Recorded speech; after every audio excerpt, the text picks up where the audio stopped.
What's up, YouTube? Crimson Ferret here, and today we're going to be starting something a little bit different for the channel from what we've been doing so far. It's a new series that I've been working on for a little while now, and finally just decided that if I didn't just jump in and do it, I was just going to nitpick it to death forever. So, without further ado, here we go. We are starting our Final Fantasy VI Let's Play. Now, for those of you who don't know, Final Fantasy VI was originally released on the Super NES in the United States as Final Fantasy III. I am playing an original Super Nintendo Final Fantasy III cartridge, but I'm playing it on the Hyperkin Retron V system, which is effectively an emulator, and also allows us the flexibility to do some nifty things like add different patches. So in this case, we are using a patch that I found online. I will put a link to it in the description. It's called the Woolsey Uncensored Edition. As you can see, one of the things that changes is the title splash here originally said Final Fantasy III, and in this case, it says Final Fantasy VI and uses the original Japanese art. So we are going to be starting a new game. This top slot here is actually my test save. Just kind of going through and seeing how I was going to do things. That'll be kind of advancing along with us up to a certain point, I imagine, eventually. I will not want to continue that. But I'm going to go ahead and let this run. Long ago, the War of the Magi reduced the world to a scorched wasteland, and magic simply ceased to exist.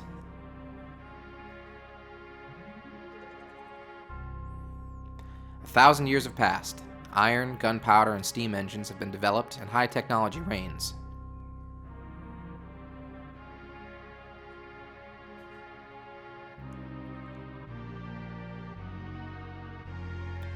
But now there are some who would enslave the world by reviving the dreaded destructive force known as magic.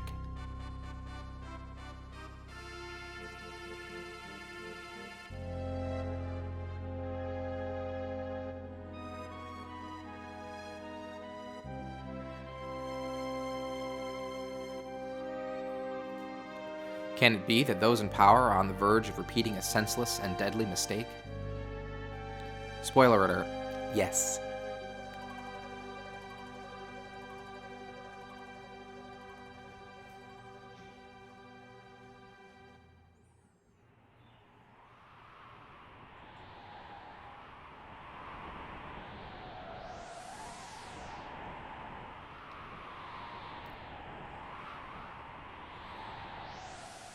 There's the city. Hard to believe an Esper's been found intact there, 1,000 years after the War of the Magi. Think it's still alive? Probably, judging from the urgency of our orders. Plus, they had us bring this sorceress with us. Yeah, our witch. Why is she here? I heard she fried 50 of our Magitech armored soldiers in under 3 minutes. Kinda makes your skin crawl. Relax. Slave crown on her head makes her a mindless puppet. She'll follow orders. We'll approach from the east. Move out.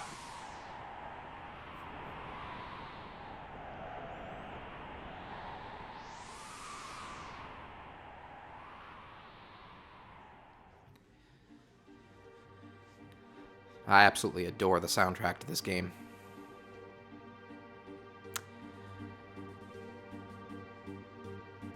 Now this opening bit is a little bit on the long side. A couple things to say here. The producer here, Hironobu Sakaguchi, he is actually the original creator of the Final Fantasy series. This is the first game in the series that he did not take the director's role due to him having been recently promoted to executive vice president of Squaresoft.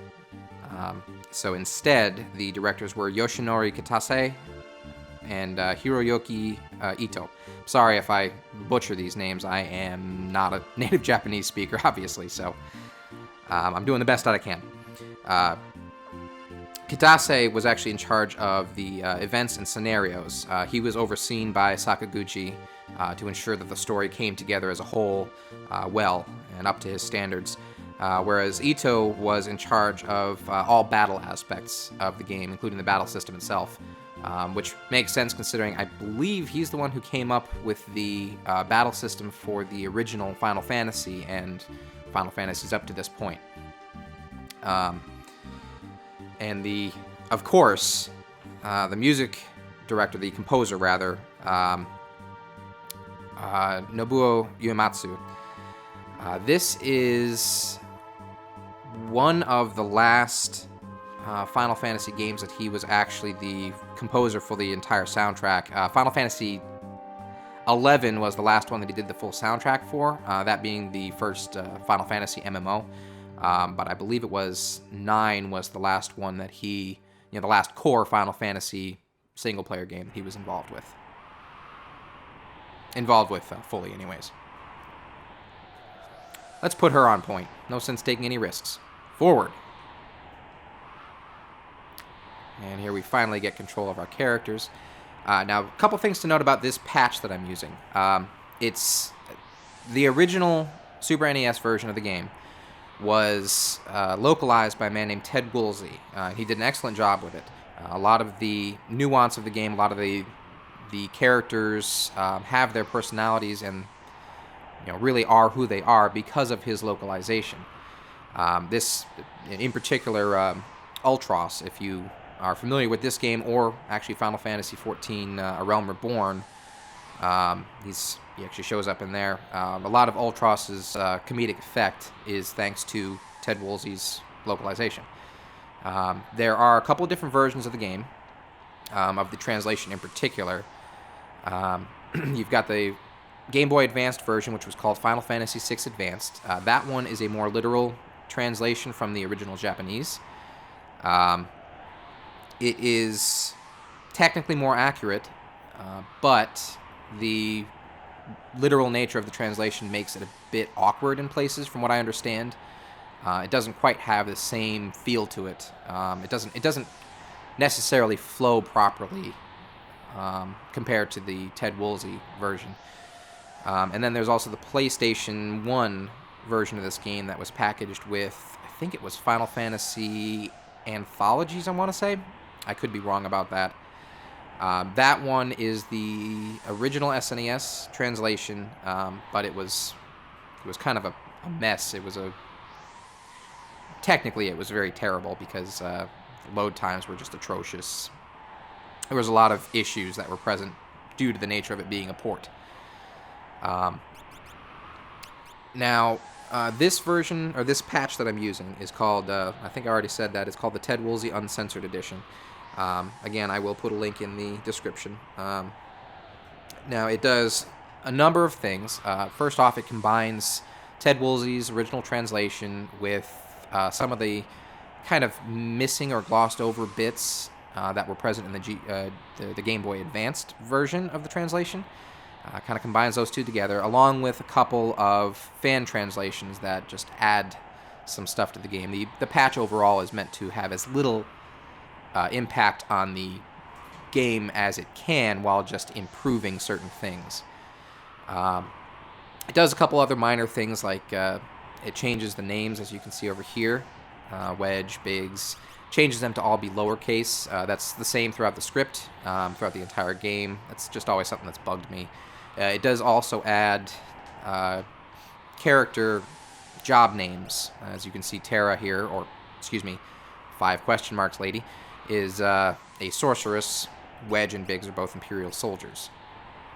It does also change some of the names of spells and items to bring them in line with current Final Fantasy naming conventions. If you've never played an older game, you would actually be confused by this, I think. In the older games, the different levels of spells, like Cure, were Cure 1, Cure 2, and Cure 3, or just Cure, Cure 2, and Cure 3. Whereas the Japanese versions were always Cure, Cura, Curaga, and it's the same for all the other spells that have a tiered advancement like that. This translation changes them to be in line with that Japanese version of the names. It does also change some of the names of espers and abilities to be what they're supposed to be. One of the things that comes into mind here is The spell Pearl in the original Final Fantasy III Super Nintendo was actually holy, but back in the day, Nintendo was very weird about having any sort of religious implications in their games, so a lot of it got censored out. There's a number of other things that are censored in the original SNES version that have been uncensored here in the patch that I'm using. This patch does also fix a couple of bugs, some of them fairly major, like the evade bug. Let's see if I can show it here. Yeah. If you see on this screen here, we've got a couple different stats to look at that are of importance to us. We've got the evade stat, the magic defense stat, the magic block stat. Is there another screen to this? No, there isn't. Okay. Originally, the evade stat was meant to govern how likely you were to evade an attack.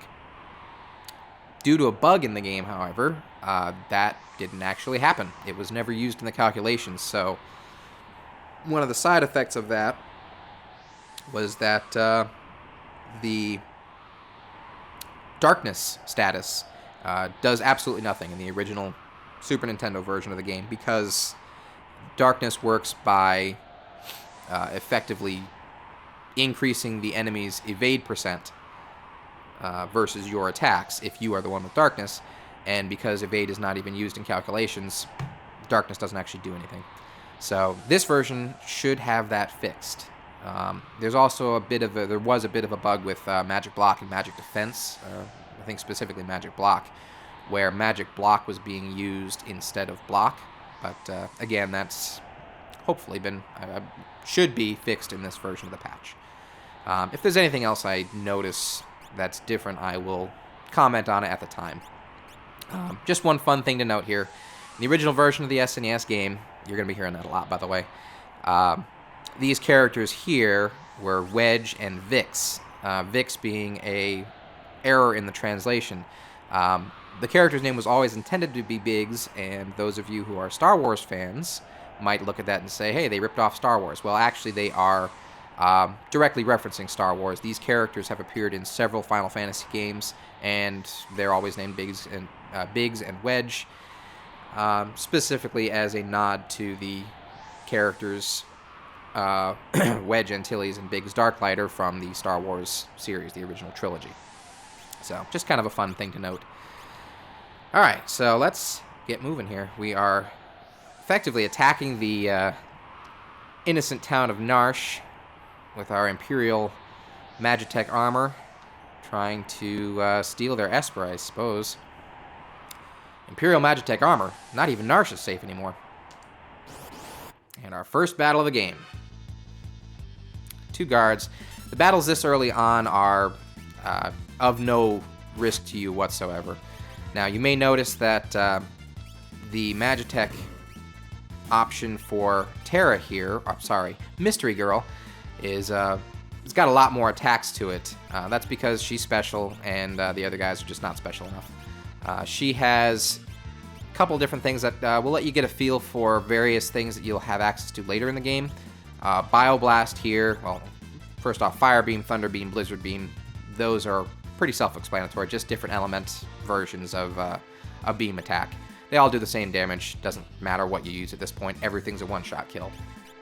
Bioblast uses the poison element, which poison is actually treated as an element in this game as well as a status effect. If any of these dudes were to survive a Bioblast attack, they would be poisoned. Healing Force is just a healing ability equal to Cure, that's generated by the Magitech armor. Can't be multi-targeted though, so that's unfortunate. Confuser will confuse all enemies on the screen. Actually, we'll go ahead and use that now, just for fun. It does hit all enemies regardless. As you can see here, I think this is Biggs. Biggs' menu is much more limited. Yeah, see, now the enemy's turned backwards, so that means that any attacks he decides to execute will be either against himself or against any allies he may have, but a physical attack will turn him back around. Now, Terra's Mystery Girl also has the magic menu. She will be the only character to have it for quite some time in the game. Right now, she just knows Cure and Fire. She will learn more spells naturally as she levels up, but most of the spells will be learned another way, which we will get to a bit later in the game. But for right now, she knows Cure and Fire, and that's more than enough for our purposes.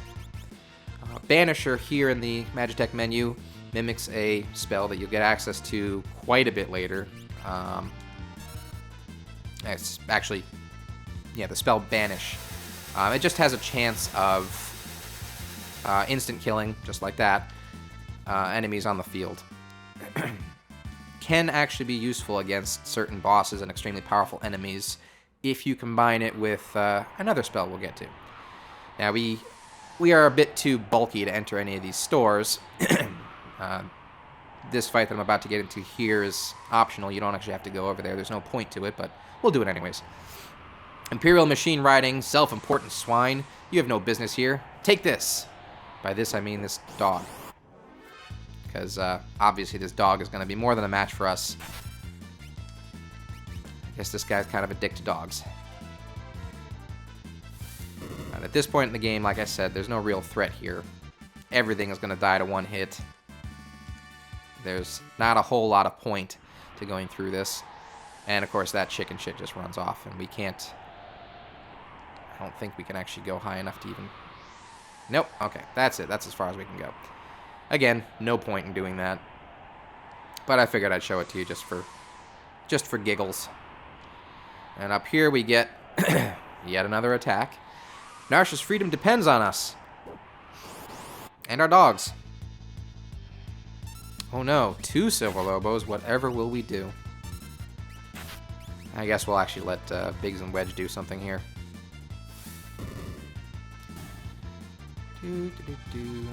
Let that go off. Those bars that you see next to the hit point amount there, those are your ABP bars, I think they're called. Or whatever. AP bar, something like that. It just, once that bar fills, that character is ready to take a turn. One thing to note that's a difference here, you notice that I obtained 60 gil in that fight. The original Super Nintendo version, it was GP. Every Final Fantasy game, as far as I'm aware, since has had gil as the currency, so this just changed that to be in line. A lot of the changes to the names were done, or a lot of the changes that had to be made were made because the original version of the game, being that it's on a cartridge, there was only, I think it's 32 megabytes of space on the Super Nintendo cartridges. And this game, at about 30 hours long, with the graphics that it has, which are for Super Nintendo era, really incredible graphics, it pushed the limits of what the system was capable of. So some sacrifices had to be made, and one of those sacrifices was that we've got them trapped now. No, you don't.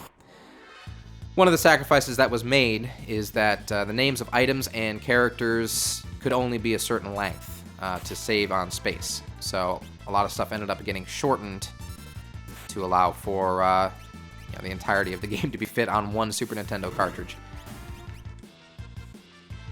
But now that we're playing it on an emulator where we've got a patch that we can apply, we can kind of just ignore all that for the most part. I am, by the way, going to be following a walkthrough that I found on cavesofnarsh.com.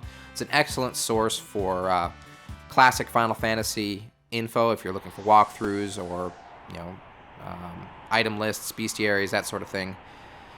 It's an excellent site. I would definitely suggest checking it out. I will put a link to that in the description as well, and a link to the walkthrough that I'm following.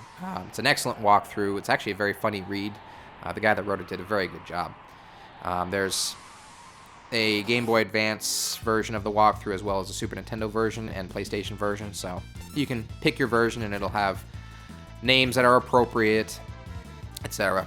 Now, this fight, again, not dangerous because these enemies are all level 1. They can barely do any damage to us at all. Like that right there. That's kind of a pathetic amount of damage for that enemy to be doing. We'll see that enemy again later, and he's not nearly so much of a pushover. We'll go ahead and use Confuser, though, just to get these guys turned around so we don't take any damage at all, hopefully. Yeah, that attack right there is actually quite dangerous when they're at an appropriate level.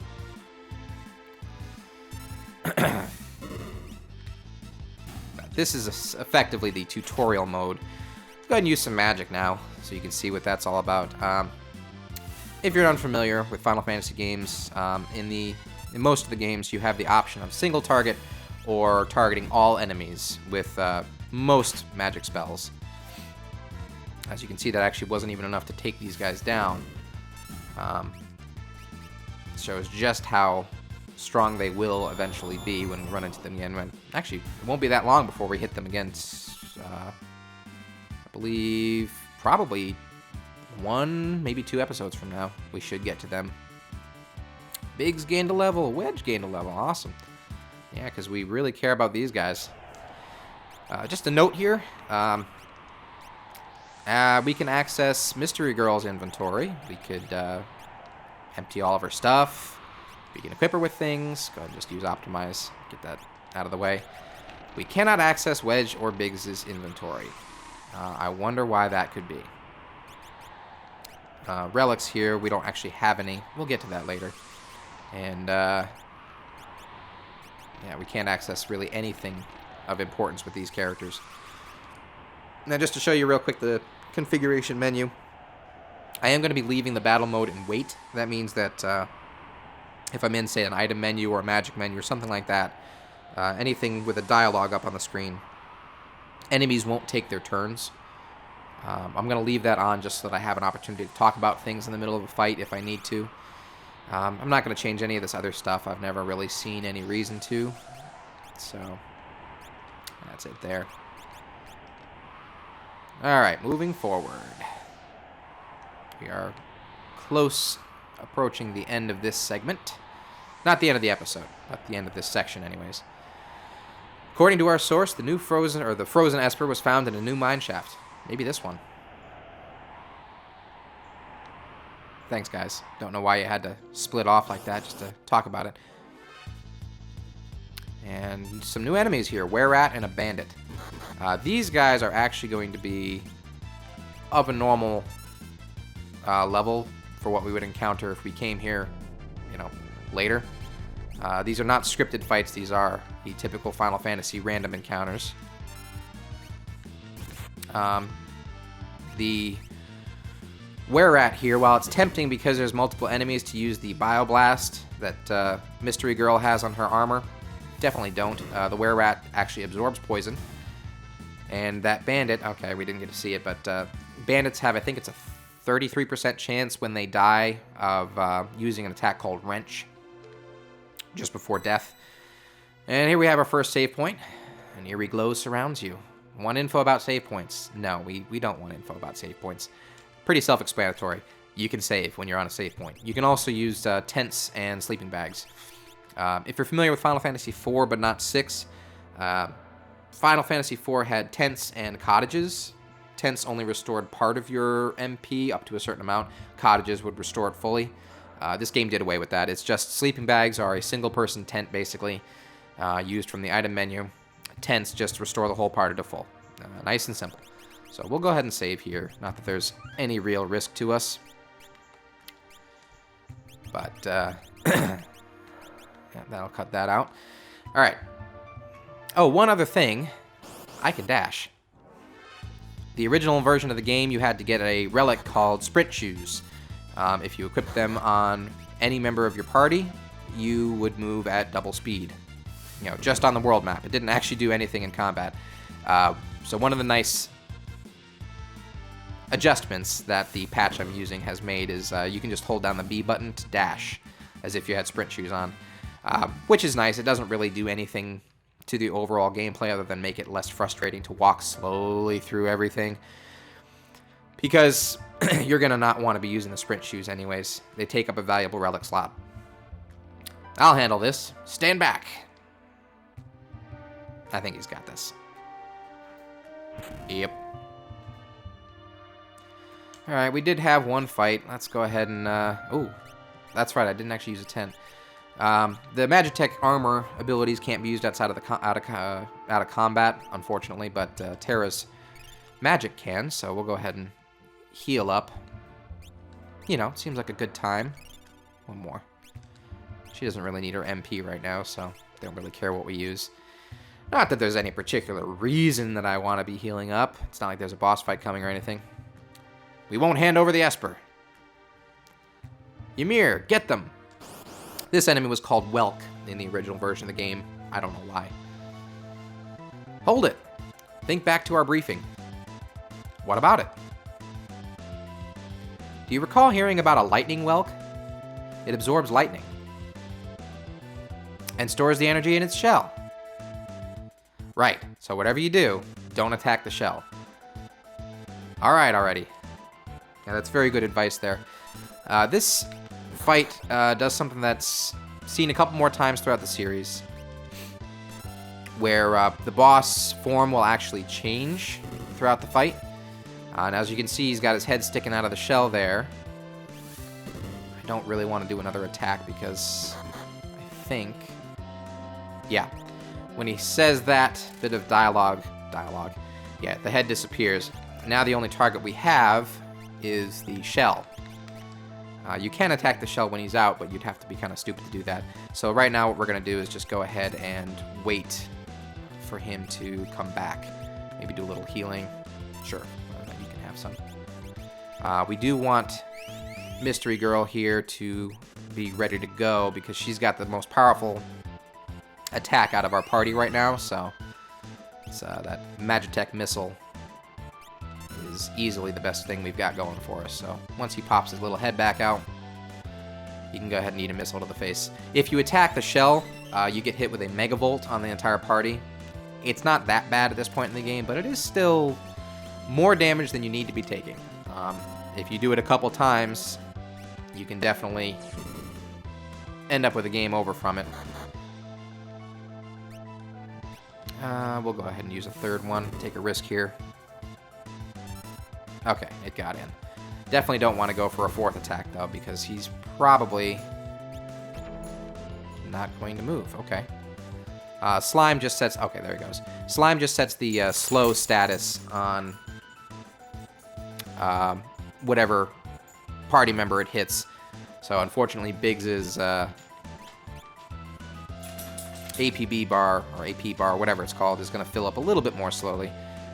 Sorry about the noise. The dogs are kind of walking around, and I forgot to take their collars off before filming. Have to remember that next time. Yep, really interesting. Okay, there we go.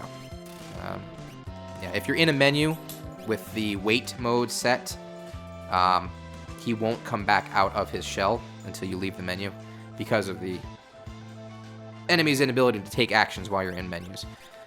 So this should probably finish him off this round of attacks here.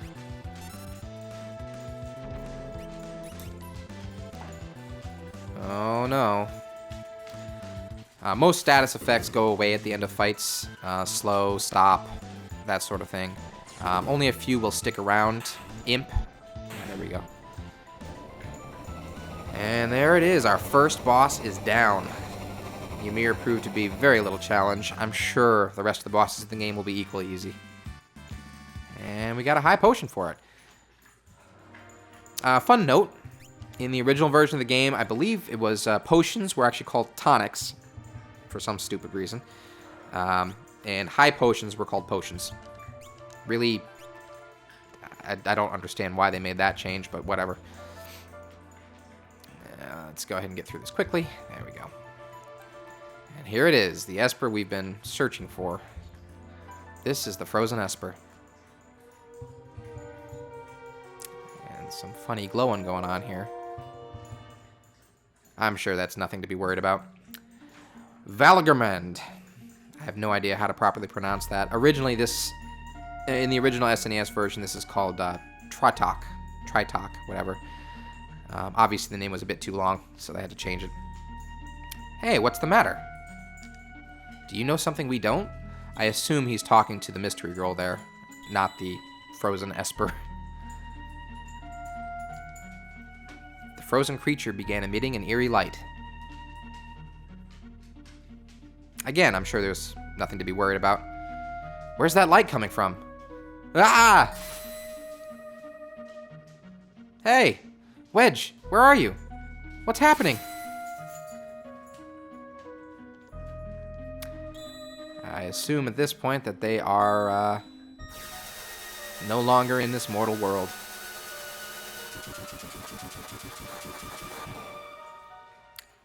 Well, that's probably not good.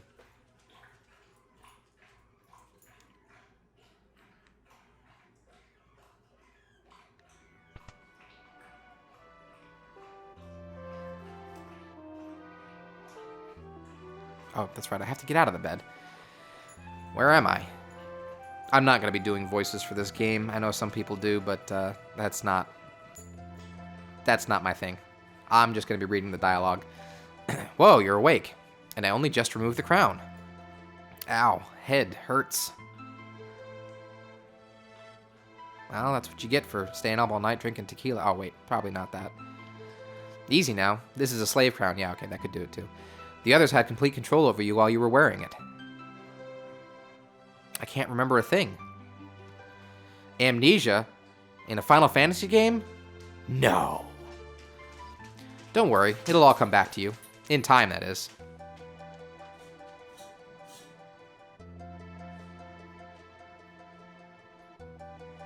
A mysterious young woman, enslaved by the Gastalian Empire, and born with the gift of magic. And here we get to name our first character. I am going to be leaving all the names the default, and as you can see, they actually default to not capitalized entirely, which is nice. It was just always something that bugged me. And if you change their names to, you know, be not capitalized, it just looked funny with the rest of the text because characters that you didn't get to name would all have their names capitalized. It was, I didn't see the point of it, but anyways. Terra is finally a named character. My name is Terra. Impressive. I've never heard of anyone recovering this fast.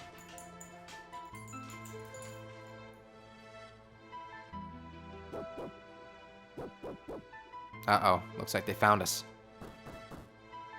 Open up! Give us the Empire's Magitech armor pilot.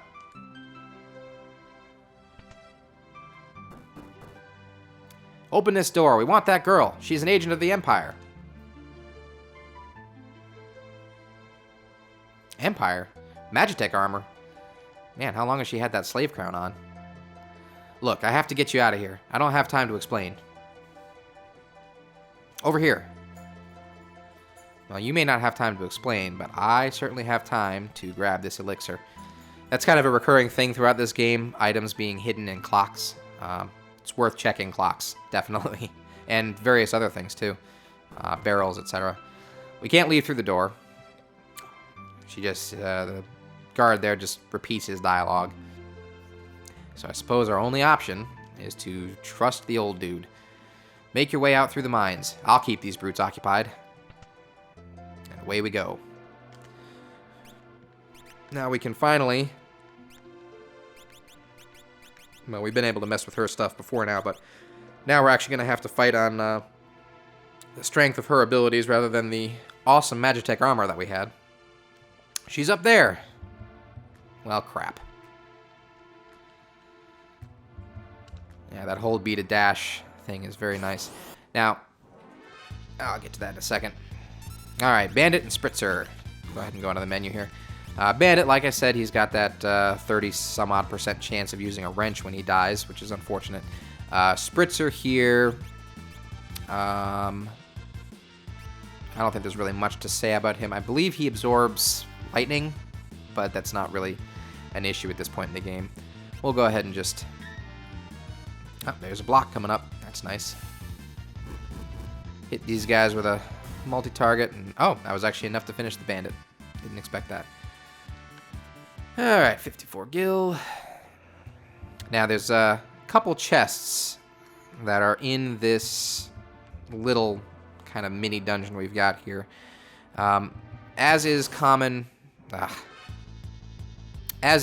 with the early chests in this game, their contents will actually change later on in the game when you come back here for story reasons. Yeah, there's the wrench attack. It does actually hurt a bit, so I'm going to want to probably heal her up outside of combat after this. Here's another save point. Right, so like I said, as is common with some of the early game chests here, their contents will change if you pick them up later in the game rather than now. I will try and make note of what the current contents are and what the contents become later as I pick them up or don't. So, like right here, this chest on the right, right now it's got a Phoenix down in it, which is a recovery item. A character who's been killed that can bring them back. Later on in the game, if we pick it up later on in the story, it will be a guard bracelet, which is considerably better. So we're going to go ahead and leave that alone, much as I would like to have the Phoenix down, because currently we don't have any way to bring back a fallen ally. We can get plenty of those, so yeah, that chest right there, we'll just leave it. This left one, on the other hand, right now it is a sleeping bag, which, like I said, is a single-person tent, basically. Just fully restores one person's HP and MP and status on a save point. Later in the game, it becomes an elixir, but at the time that you can get it, there's not really a whole lot of point to having waited and skipped out on the sleeping bag, because you can get plenty of elixirs by then. There she is. Oh, shit, they found me. Nope, not going that way. And down we go. Just a little bit more head trauma. No problem whatsoever, I'm sure. Or not. Looks like Terra's down for the count and in need of some saving. Get a little flashback here, finally. Some backstory. My sweet little magic user. With this slave crown, I'll practically own you. This is our first introduction to Kefka. He is a fan favorite among villains of the Final Fantasy series. At this point in the game, he's not the primary villain, but he is certainly a villain. And I guess this is just an early example of Terra's powerful abilities, you know, using that fire beam that apparently everybody has, so not sure why that's so special, but whatever. Good. Burn up everything. Yeah, Kefka's kind of a crazy bastard. There are reasons for it, which we'll dive into later, but for right now, just know that he's batshit crazy.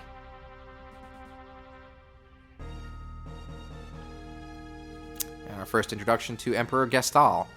Soldiers of the Empire, we stand at the dawn of a new age. The lost power of magic has returned to us. It is our destiny, and ours alone, to take this mystic force and claim what is rightfully ours. We will conquer the world with our newfound power. Nothing can stand in our way. Hurrah! Long live Emperor Gestal.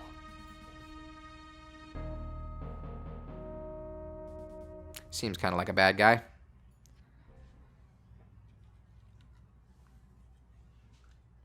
And yep, still out.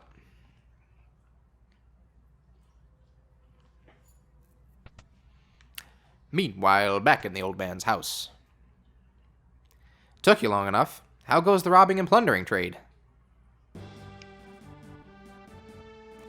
Treasure hunter and trail-worn traveler searching the world over for relics of the past. And here we have our second nameable character, Locke. I prefer the term treasure hunting. Ha! Like there's a difference. There's a huge difference. Anyway, is there something you need me to do? Yeah, I've met the girl. You don't mean... The city's guards are pursuing her even as we speak. This city has the strength to stand up to the Empire, but won't use it. Even so, it's not like it will join forces with the Returners, the underground resistance movement. I tried to explain that the Empire enslaved the girl, but they won't listen. Alright, I think we'd better help getting her out of Narsh. Agreed. Take her to Figaro Castle and talk to the king. Well, you know the rule in Final Fantasy games. If an old dude tells you to do it, you should probably do it. Chances are it advances the plot. Don't ask me how Locke got here ahead of the Imperial soldiers that were literally right behind Terra, but he did. Now we gotcha. Had to stop off at Starbucks for a coffee, but we're here now. Wonderful. There's a whole bunch of them. And just one lock. Cupo. And anyone who's familiar with Final Fantasy should probably know that these are Moogles. Are you saying you want to help me?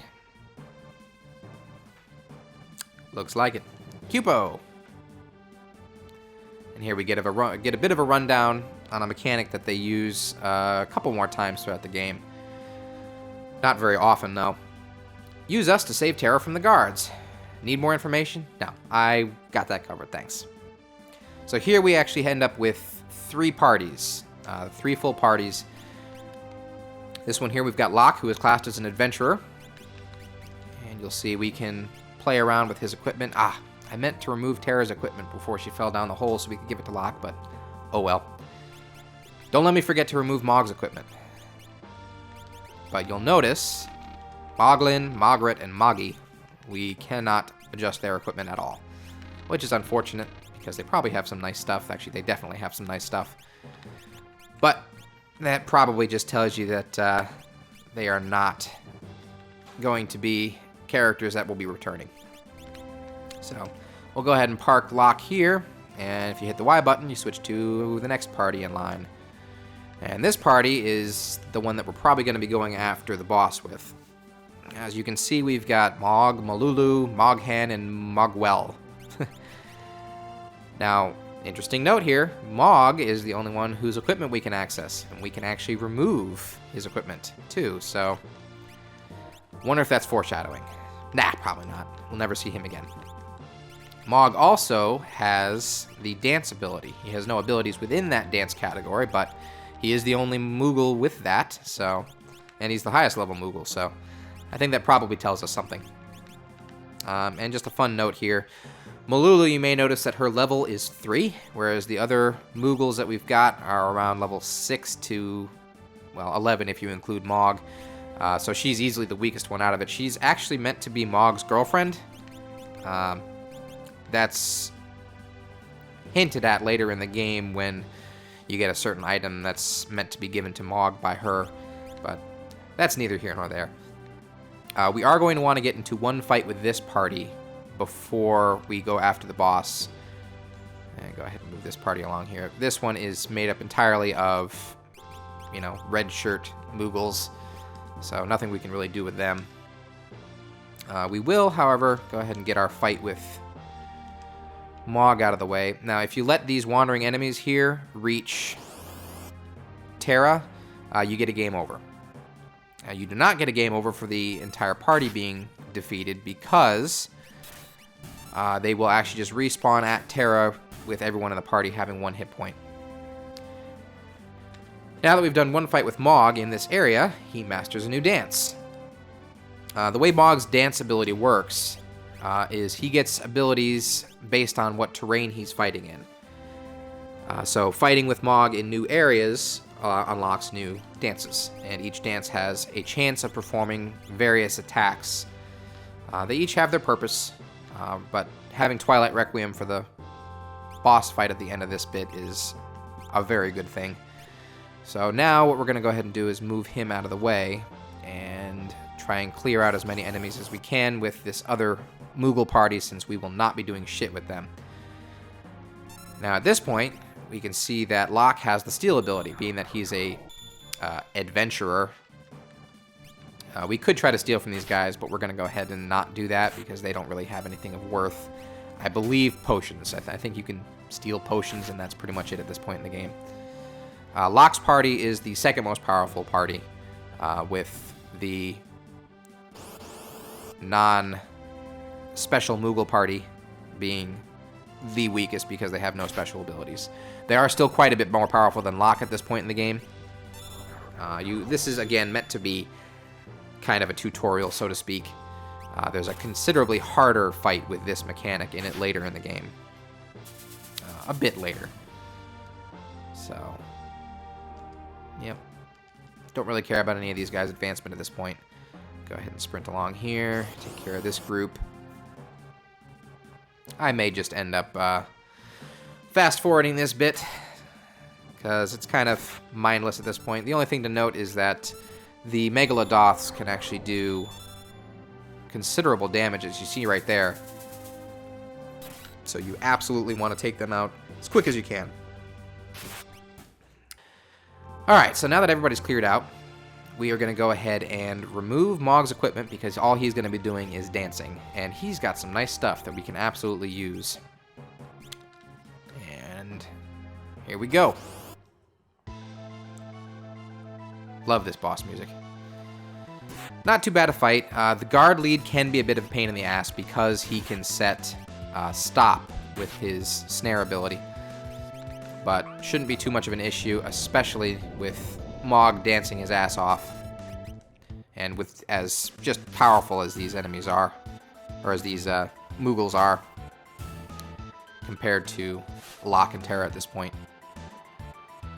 Cave-In, this ability, I believe, cuts the enemy's HP in half, and then sets Sap, which is just a constant damage, kind of like poison, just non-elemental. And Will-o'-the-Wisp, there, we've actually seen all three attacks. It's just a single target fire attack that does pretty considerable damage.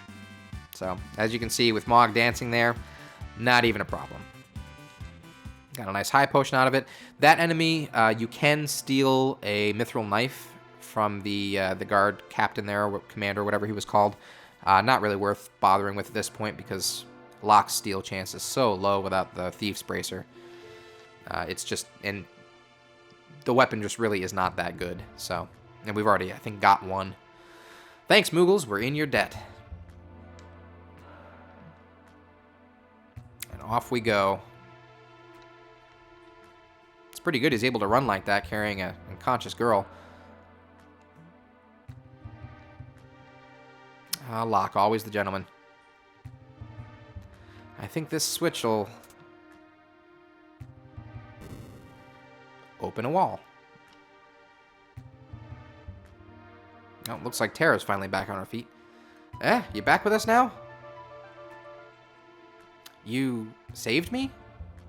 Save your thanks for the Moogles. Damn right. We would have been fucked without them. I can't remember anything, past or present. It's like my mind is trapped in a fog. You have amnesia? A man said my memory would come back, eventually. Give it time. You're safe with me. I give you my word. I won't leave your side until your memory returns. By the way, this secret entrance might be useful someday. Don't forget about it.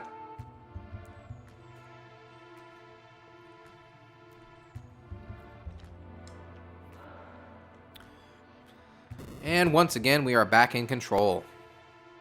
Almost. Now we are. You can't get into Narshe, unfortunately. If you try, the guards spot you. Who might you be? Don't recognize you for some reason, but they do spot you. This is the pits. We'd better hightail it southward to Figaro. Just kind of a hint as to where you should be heading if you haven't already figured it out. But before we do that, this is a school for the adventurous beginner. Here we answer your questions about the world. Think of us as your advisors. This is the newbie area. We've got a bucket here with some water from a healing spring. Fully restores HP and MP. We could talk to these guys, but we're absolutely not going to. If you've never played the game before, it's worth doing just to figure out some of the basics. They'll describe abilities that you'll encounter later in the game, status effects, how combat works, that sort of thing. The only enemy in here is this monster in a box, which is a single weak-ass Silver Lobo, which we can just take out in one hit. We will start using Locke's steal ability soon, I promise. Just for right now, it's not even remotely worth our time. And another thing we're going to do. Terra's going to do most of her damage with magic. Locke is mostly going to be stealing, so we'll just go ahead and put them both in the back row. Having a character in the back row cuts down the damage you take by half, I believe, but also reduces the damage you deal with most weapons by half. There are exceptions. Certain specific weapons function with the same power from the back or front row. And I don't know why I even bothered talking to that guy. We're just here for the loot. get a sleeping bag. This pot, yeah, it doesn't have anything in it.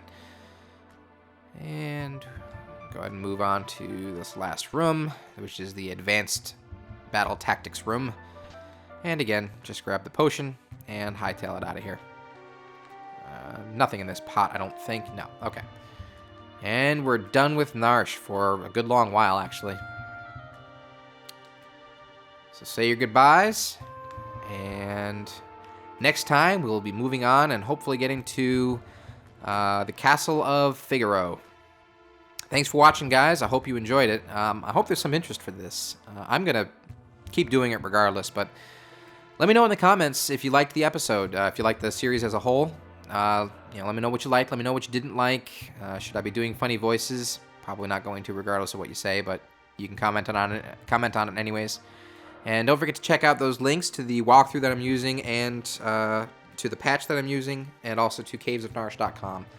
Excellent site once again, so definitely check it out if you're at all interested in classic Final Fantasy games. Anyways, that's going to be it. Later, guys.